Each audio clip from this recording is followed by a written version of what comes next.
Hello everybody, the Brickologist here with another throwback LEGO Star Wars set review. Today we're going back to the winter of 2008 to take a closer look at set number 7672, Rogue Shadow, the lone set from the Force Unleashed video game. This set used to retail for about $50 here in the US, adjusted for inflation that's closer to $73 in 2024 money. It contained 482 pieces, and unfortunately I do not have the box, but here is a quick picture at what the box would have looked like. I do, however, have the two instruction manuals. The first one here has about 48 pages of building. The second one is a lot shorter, only 27 pages of building, but the advertisements are at the back. Not a ton, but you can see the winter wave in 2008. Kind of an eclectic collection of LEGO Star Wars sets, but a lot of classic ones here. Almost 500 pieces later and the set is now complete. You get one build and 3 minifigures, pretty typical for LEGO Star Wars, and the build is quite large and struggling to fit inside my light box, but let's look at the smaller stuff here, the figures first. The first minifigure included with this set here is Galen Merrick, aka Starkiller, Darth Vader's secret apprentice and the main character of the Force Unleashed video game. This is a pretty beloved character in the Star Wars community, and this is the only LEGO minifigure they've ever made of this dude, meaning this guy is relatively expensive. In fact, it costs more to buy this figure today than the original retail price of this set back in 2008. And all of that is interesting, but the figure itself is rather plain. He has a solid torso print, but his face print just kind of looks rather meh to me, and he has no other detail besides that, and just uses the most generic LEGO hairpiece out there and has a red lightsaber. So it's kind of a boring minifigure, but of a very, very cool character. The second minifigure here is a battle-damaged version of Darth Vader, and this is a figure LEGO should have made kind of a replica of from the Obi-Wan Kenobi show a couple of years ago. Definitely a big missed opportunity there, and this guy, while he does show some of his age with the old styles of prints, he looks so cool. The torso printing and the face printing especially are fabulous, and the way they were able to replicate his broken mask was by using a classic visor piece for underwater minifigures flipped on its side. What an insanely clever part usage. Whoever came up with that deserves a raise. Additionally, he also comes with that classic Darth Vader helmet piece that I honestly prefer to the more modern style version they use today. This figure is the highlight of the set to me figure-wise. I love him.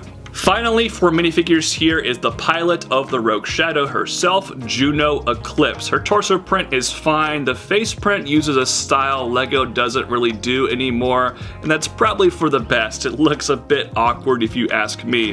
Her hair printed on is kind of strange too, especially the way it contrasts with the actual hairpiece. Now, she does also come with an officer's cap, and I think the hair looks better there on the printed face with the cap on.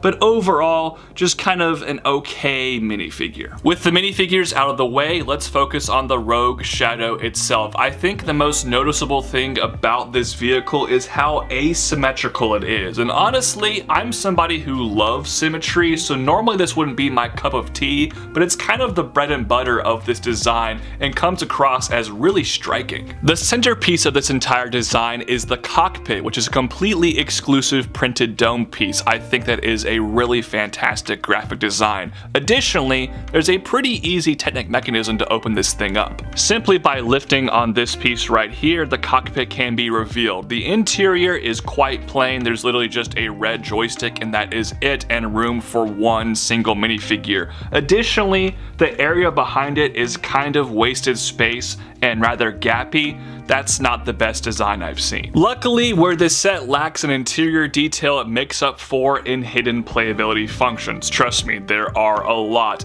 This side of the build here, there are a couple of cannons at the front. I think the shaping is done very well, and you can lift this entire panel up to reveal a storage compartment for a couple of the longer blaster pieces. That is very nice. As we move towards the back side of this section, you can see a sticker with the Imperial logo on it. Additionally, if you push on this Technic piece right here, it will flip that entire panel up and reveal a couple of missiles. Now, these don't really do anything, but you can easily remove them and kind of pretend like you're chasing somebody.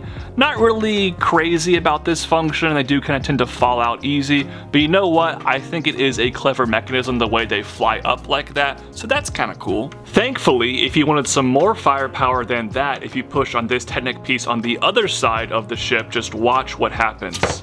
I mean, come on, a hidden function, one of those classic spring-loaded launchers.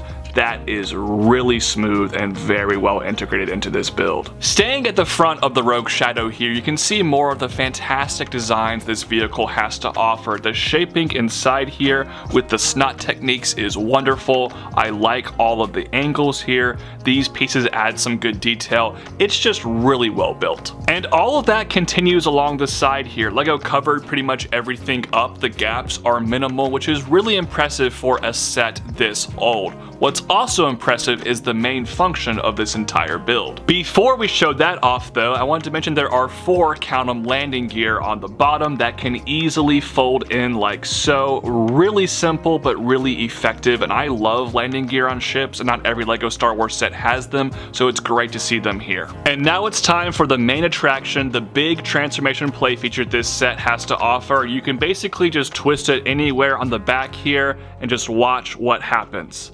Look at that. Look at how many pieces start moving in different directions. You can put the vehicle into its flight attack mode, giving it a completely different look. I love this feature. Unfortunately though, it also reveals my biggest issue with the set. And that's the yellow gear pieces inside here that are completely exposed when you have it in flight mode. LEGO, what are we doing here? I know you make this piece in black. It just looks so awkward and ugly. That is a huge issue. Aesthetically though, everything else looks great, and the asymmetry continues when you have 2 of these parts on this side and only 1 on the other side. And finally, let's look at the main engine. The thrust here is in blue, and it's sandwiched between a couple of the 1/4 of the classic LEGO flying saucer part, and it's such a good looking design. I like how they're able to get the curve right here. That is truly spectacular work. And there it is, everybody, the LEGO Rogue Shadow. I know this is probably a grail for some people, and unfortunately the aftermarket prices on this set are not good. Sealed, it's about $350 to $400. I would not recommend spending that much on this set. Used is about $200. However, if you're okay not getting the minifigures, you can probably get it for about $60 to $80 just the ship. So if you really like the ship but don't care about the figs, definitely go that route. And for me, I like the figures, but they definitely show their age. And while they're all exclusive and pretty expensive, I don't think any of them are like incredible figures to look at. However, the ship build here is. This is one of the better playscale sets I've ever constructed. It looks dang good, especially for 2008. I cannot believe how good it looks for that year. The gappage is minimal, and there are some small issues about that here and there, but that was kind of the norm in 2008, and trust me, it looks better than a lot of its other sets that were contemporary to that time. And then finally, the thing I need to hone in on, the play value of this set is off the charts. It is crazy how many functions they were able to jam pack into this thing. They all work seamlessly. There's great mechanisms. Everything about this set's design really came together for me. I also think the original price of $50 is beyond fair. This vehicle is quite large, and the price to part ratio was there too. Now, adjusted for inflation, it's about $73, which doesn't sound great when you see the piece count, but the size of the vehicle more than makes up for that. Here is a comparison of this vehicle next to the Andor set we got a couple of years ago, which was also 70 bucks, and it's night and day. This vehicle is so much bigger, which really justifies the value of this set to me. So wrapping up my thoughts on this set, I think LEGO did a bang-up job for this 16 years ago. It's a really unique piece of LEGO Star Wars history as well. This set could have been a 9 if the gears at the back weren't yellow and they were black, but as it stands, it's still an 8.5 out of 10. But those are just my thoughts. I'd love to hear yours in the comment section down below. Thank you all so much for watching today's review. Peace out, God bless, bye-bye.